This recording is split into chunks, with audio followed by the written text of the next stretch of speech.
যাদের বেশি টেনশন হয়, মন বেশি খারাপ হয়, এই কাজটা করার চেষ্টা করবেন। কোনো কারণ ছাড়া জায়নামাজটা বিছায় ডাইরেক্ট সিজদায় চলে যাবেন।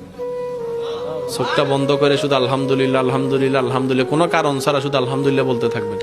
দেখবেন কিছুক্ষণের ভিতরে আপনার ব্রেন, মন রিল্যাক্স হয়ে যাবে।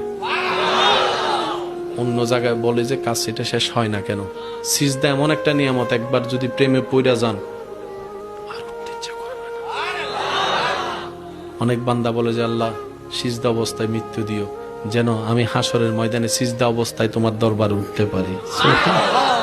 আল্লাহু আকবার, আল্লাহু আকবার।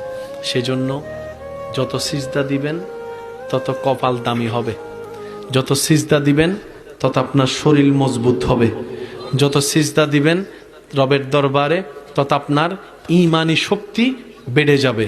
যত সিজদা দিবেন রবের দরবারে প্রেম নিয়ে, আপনার মনের শক্তি মনোবল বেড়ে যাবে। সুবহানাল্লাহ।